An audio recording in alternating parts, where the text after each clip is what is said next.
Hi hello guys அனைவருக்கும் வணக்கம். இந்த வீடியோவில் நாம் என்ன பார்க்க போகிறோம் அப்படின்னா, எஸ்பிஓவில் ஃப்யூச்சரில் நிறைய கண்டிஷன் வந்து பார்த்தீங்கன்னா வரப்போகுதுங்க. அதில் சில கண்டிஷன் வந்து பார்த்தீங்கன்னா இப்போ சொல்லியிருக்காங்க. ஸோ இதை பற்றி தான் இந்த வீடியோ நம்ம ஃபுல்லாக வந்து பார்த்தீங்கன்னா பார்க்க வரும். வீடியோ ஸ்கிப் பண்ணால் பாருங்கள், கண்டிப்பாக இந்த வீடியோ உங்களுக்கு ரொம்ப யூஸ்ஃபுல்லாகவே இருக்கும். ஸோ இப்போ வாங்க வீடியோக்குள்ளே போயிடலாம். ஸோ ஃபஸ்ட்டு கண்டிஷனே என்ன சொல்லியிருக்காங்க அப்படின்னா, ஃப்யூச்சர் எஸ்பிஓவில் நீங்கள் எஸ்பிஓ காண்டாக்ட் பண்ணோம் அப்படின்னா கண்டிப்பாக ஒரு மெயில் ஐடி கொடுப்போம். அந்த மெயில் ஐடியை மட்டும்தான் நீங்கள் வந்து காண்டாக்ட் பண்ணுற மாதிரி இருக்கும். அதே போல் இப்போ எஸ்பிஓ பிவிடி எல்டிலாம் இருக்குல்ல, அந்த மெயிலு, எஸ்பிஓ டிவிஎம்@gmail அந்த மெயிலு, இப்போ 2 மெயில் இருக்குது இப்போதைக்கு எஸ்பிஓவில். ஆனால் மேக்ஸிமம் யூஸ் பண்ணுறது மெயில் வந்து பார்த்தீங்கன்னா எஸ்பிஓ டிவிஎம். ஸோ இதை கூட நம்ம ஃப்யூச்சரில் வந்து பார்த்தீங்கன்னா கொடுக்குறது நிறைய வாய்ப்பு இருக்குது. இல்லை அப்படின்னா ஏதாச்சும் ஒரு புதுசாக ஒரு மெயிலை க்ரியேட் பண்ணிவிட்டு இந்த மெயிலில் மட்டும் தான் நீங்கள் வந்து காண்டாக்ட் பண்ணணும் எஸ்பிஓவை. ஸோ வேறு எந்த மெயிலும் நீங்கள் காண்டாக்ட் பண்ணக்கூடாது, அந்த மாதிரி சொல்கிறதுக்கு நிறைய வாய்ப்பு இருக்குது. ஓகேங்களா? அப்போ எஸ்பிஓவில் ஃப்யூச்சரில் ஒரே ஒரு மெயில் மட்டும்தான் இருக்க போகுது, அதில் மட்டும் தான் நம்ம காண்டாக்ட் பண்ண போகிறோம். ஓகேங்களா? ஸோ இது வந்து ஃபஸ்ட் ஒன்று. செகண்ட் ஒன்று என்ன அப்படின்னா, இப்போது எஸ்பிஓவில் வந்து பார்த்தீங்கன்னா ஒரு இன்ஃபர்மேஷன் பார்த்தீங்கன்னா கொடுக்குறாங்க. அந்த இன்ஃபர்மேஷன் வந்து பார்த்தீங்கன்னா பார்க்காம குரூப்பில், அதாவது உங்கள் டீம் லீடர் குரூப் வச்சுருப்பாங்க, கமாண்டர்ஸ் குரூப் வச்சுருப்பாங்க. ஸோ அந்த குரூப்பில் அந்த நபர் வந்து பார்த்தீங்கன்னா யாராச்சும் ஒருத்தவங்க கேள்வி கேட்குறாங்க.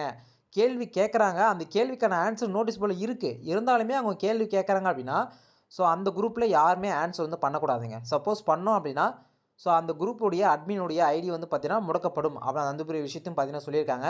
அப்போ ஃப்யூச்சரில் வந்து பார்த்தீங்கன்னா எந்த குரூப்லையுமே எந்த ஒரு கொஸ்டின் கேட்டாலுமே, அதாவது எஸ்பிஓ நோட்டீஸ் போர்டில் சொன்ன ஆன்சருக்கு ஏதாச்சும் அதை பார்க்காம விட்டுட்டு குரூப்பில் கொஸ்டின் கேட்டாங்க அப்படின்னா கண்டிப்பாக யாருமே ஆன்சரும் பண்ணக்கூடாதுன்னு பார்த்தீங்கன்னா சொல்லியிருக்காங்க. அப்போ நோட்டீஸ் போர்டு நீங்கள் ஃபாலோ பண்ண மட்டும்தான் உங்களுக்கு அந்த ஆன்சர் வந்து பார்த்தீங்கன்னா கிடைக்கும் ஃப்யூச்சரில். ஓகேங்களா? ஸோ இப்போவே நீங்கள் ஃபாலோ பண்ணீங்க அப்படின்னா உங்களுக்கு ரொம்பவே யூஸ்ஃபுல்லாகவே இருக்குங்க. ஸோ இதாங்க செகண்ட் கண்டிஷன்.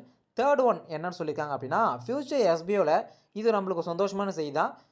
ஃப்யூச்சரில் வந்து பார்த்தீங்கன்னா நம்ம அமௌண்ட் விட்ரால் கொடுத்தோம் அப்படின்னா 10 நாட்களில் நம்முடைய பேங்க் அக்கௌண்ட்டுக்கு வந்து பார்த்தீங்கன்னா அமௌண்ட் வந்துருங்க. இது ஒரு நல்ல ஒரு விஷயம். நிறைய பேர் எதிர்பார்த்த ஒரு விஷயமே இதுதான். ஏன்னா எஸ்பிஓவில் விட்ரால் தான் ரொம்ப டிலே ஆகுது அப்படின்னு நிறைய பேர் எதிர்பார்த்துட்டு இருந்தீங்க. இப்போது 10 நாட்களில் வரப்போகுதுன்னு சொல்லிட்டு கன்ஃபர்மேஷன் வந்து பார்த்தீங்கன்னா கொடுத்துருக்காங்க எஸ்பிஓ சைட்லேருந்து. ஸோ இப்போ இது லாஸ்ட் என்ன விஷயம்னா, பிளாக்கு இல்லை சஸ்பெண்ட் பண்ண நண்பர்கள் வந்து பார்த்தீங்கன்னா லாஸ்ட்டாக ஒரு வாய்ப்பு வந்து பார்த்தீங்கன்னா கொடுத்துருக்காங்க. ஏன் என்ன அப்படின்னா, நிறைய பேர் வந்து பார்த்தீங்கன்னா பிளாக் ஆகிருக்கும், இல்லை சஸ்பெண்ட் ஆகிருக்கும். திரும்பி அவங்களுக்கு வந்து பார்த்தீங்கன்னா நிறைய பேர் கேட்குறாங்க அப்படின்னு சொல்லிட்டு ஒரு வந்திருக்கு. அவங்களுக்கு திரும்பி ஒரு வாய்ப்பு கொடுக்குறதா இருந்தால் அப்படின்னா, கண்டிப்பாக இப்போதைக்கு உங்கள் ஐடி சீக்கிரமாக ஆக்டிவேஷன் பண்ண முடியாது. ஆனால் ஒரு ரிக்வெஸ்ட் பார்த்தீங்கன்னா எடுத்துக்கிறோம் அந்த மாதிரி சொல்லியிருக்காங்க. அப்போது நீங்கள் என்ன பண்ணணும் அப்படின்னா, ஒரு வேளை உங்களுடைய ஐடி சஸ்பெண்டு இல்லை பிளாக்ல ஆயிருந்துச்சு அப்படின்னா, எஸ்பிஓவில் கண்டினியூ பண்ணுறதுக்கு உங்களுக்கு விருப்பம் இருந்துச்சு அப்படின்னா, எஸ்பிஓ நோட்டீஸ் போர்டை பாருங்கள். ஸோ இதுதான் சங்கர் சார் வந்து பார்த்தீங்கன்னா நோட்டீஸ் போர்டு சொல்லியிருக்காங்க. ஸோ நீங்கள் நோட்டீஸ் போர்டை வாட்ச் பண்ணாவே உங்களுக்கு அடுத்து என்ன பண்ணணும்னு சொல்லிட்டு நோட்டீஸ் போர்டில் வந்து பார்த்தீங்கன்னா சொல்லுவாங்க. அதெல்லாம் மறக்காமல் நோட்டீஸ் போர்டை வாட்ச் பண்ணுங்க. ஓகேங்களா? ஸோ இதுதாங்க முக்கியமான விஷயங்கள் சொல்லியிருக்காங்க. அதே போல் எஸ்பிஓ நோட்டீஸ் போர்டை யாரெல்லாம் ஃபாலோ பண்ணுறீங்களோ அவங்க எஸ்பிஓ கூட வரப்போகிறாங்க. ஃபாலோ பண்ணாதவங்க ஸோ அப்படியே அந்த இடத்துலயே நிற்க போகிறாங்க. ஸோ அவங்களுக்கு தான் வந்து பார்த்தீங்கன்னா முழுக்க முழுக்க நஷ்டம் பார்த்தீங்கன்னா ஏற்படுத்த போகுதுன்னு சொல்லியிருக்காங்க. இது ஏன் அப்படின்னு சொல்லியிருக்காங்க அப்படின்னா, ஃபார் எக்ஸாம்பிளுக்கு நான் சொல்கிறேனே, இப்போது ஒரு ஒர்க்கு வந்து பார்த்தீங்கன்னா கொடுக்குறாங்க. ஸோ அந்த ஒர்க்கு ஃப்யூச்சரில் சொல்கிறேன் நான். இப்போதைக்கு கொஞ்சம் தாமதமாக தான் போயிட்டுருக்கு. ஆனால் ஃப்யூச்சரில் இப்படி இருக்காதுங்க கண்டிப்பாக. ஸோ கண்டிப்பாக உடனே நடக்கிற மாதிரி தான் இருக்கும். ஸோ அதனால் ஃப்யூச்சரில் வந்து பார்த்தீங்கன்னா ஒர்க்கு கொடுக்குறாங்க, நோட்டீஸ் போர்டில் சொல்கிறாங்க. அதை நீங்கள் செஞ்சு முடிக்கல அப்படின்னா உங்களோட ஐடி பிளாக் ஆகிறதுக்கு கூட நிறைய வாய்ப்பு இருக்குது. பேமெண்ட் 1 மாதம் வராது கூட நிறைய வாய்ப்பு இருக்குங்க. அப்போது நோட்டீஸ் போர்டு அருமை எதுலேருந்து தெரியும் அப்படின்னா, நம்மளுக்கு பணத்தை வந்து பார்த்தீங்கன்னா எஸ்பிஐ சைட்லேருந்து கொடுக்காத அப்போ தான் நம்மளுக்கு தெரியும். எதுக்காக கொடுக்குறது அப்படின்னா, நோட்டீஸ் போர்டை நம்ம ஃபாலோ பண்ணல. ஸோ அப்போ தான் நம்மளோட பணத்தோடைய அருமை தெரியும், நோட்டீஸ் போர்டு அருமை தெரியும். ஸோ அப்போ இதெல்லாம் வந்து பார்த்தீங்கன்னா கண்டிப்பாக ஃப்யூச்சரில் வரதுக்கு நிறைய வாய்ப்பு இருக்குங்க. அதனால் இப்போலேருந்தே நீங்கள் நோட்டீஸ் போர்டை ஃபாலோ பண்ண ஸ்டார்ட் பண்ணிக்கங்க.